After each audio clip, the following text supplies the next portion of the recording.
ஆன்மீக தகவல் நண்பர்கள் அனைவருக்கும் என் அன்பான வணக்கங்கள். இன்றைக்கி நம்ம சேனலில் எதை பற்றி பார்க்க போகிறோம் அப்படின்னா, 9 அரச இலை இருந்தால் இப்படி மட்டும் செய்து பாருங்கள், அதன் பிறகு கடன் என்ற வார்த்தை கூட உங்கள் வாழ்க்கையில் வராது. கடன் நீங்கி ஆண்டியும் அரசனாகும் சக்தி வாய்ந்த பரிகாரம். இது பற்றி தாங்க பார்க்க போகிறோம். வாங்க ஃப்ரெண்ட்ஸ், வீடியோக்குள்ளே போகலாம். மனிதனுக்கு இருக்கும் பிரச்சனைகளில் மிகப்பெரிய பிரச்சனையாக கருதப்படுவது கடன் பிரச்சனையே. ஒருவருடைய வாழ்க்கையில் கடன் என்பது ஏற்பட்டால் அவன் அரசனாக இருந்தாலும் ஆண்டியாக போவதற்கு வாய்ப்புகள் அதிகம் இருக்கின்றன.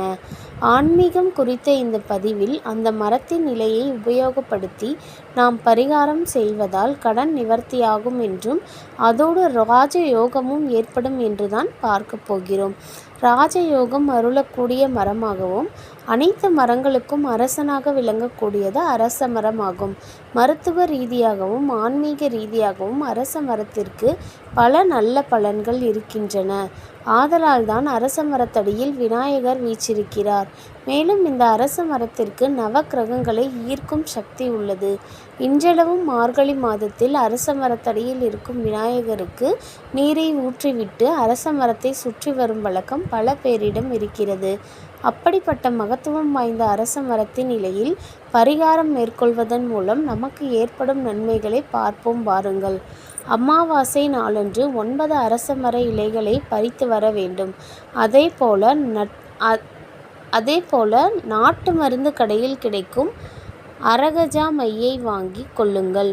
இப்போது அரச இலைகளை மஞ்சள் கலந்த நீரில் கழுவ வேண்டும். பிறகு ஒரு சுத்தமான தாம்பாளத்தை எடுத்து அதில் அந்த அரச இலைகளை வட்டமாக பரப்பி வைத்து கொள்ள வேண்டும்.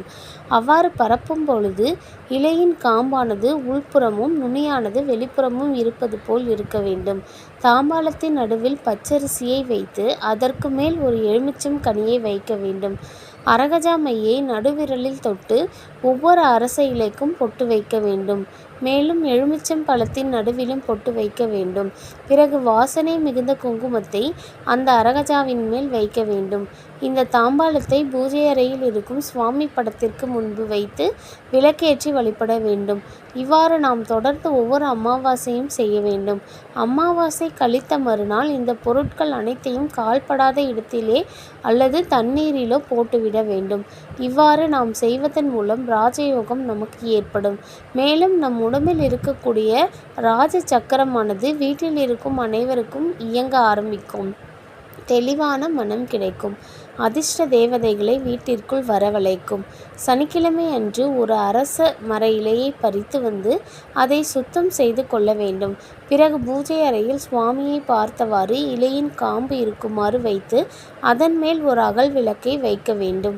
அகல் விளக்கின் தீபமானது சுவாமியை பார்த்தவாறு ஏற்ற வேண்டும். அந்த அகல் விளக்கில் பச்சை நிற திரியை போட்டு நல்லெண்ணெய் ஊற்றி தீபம் ஏற்ற வேண்டும். இவ்வாறு நாம் தொடர்ந்து 48 வாரங்கள் சனிக்கிழமை தோறும் செய்ய வேண்டும். இயலாதவர்கள் தொடர்ந்து 48 நாட்கள் செய்யலாம். இந்த பரிகாரத்தை தொடங்கும் நாள் கண்டிப்பாக சனிக்கிழமையாக இருக்க வேண்டும் என்பது குறிப்பிடத்தக்கது.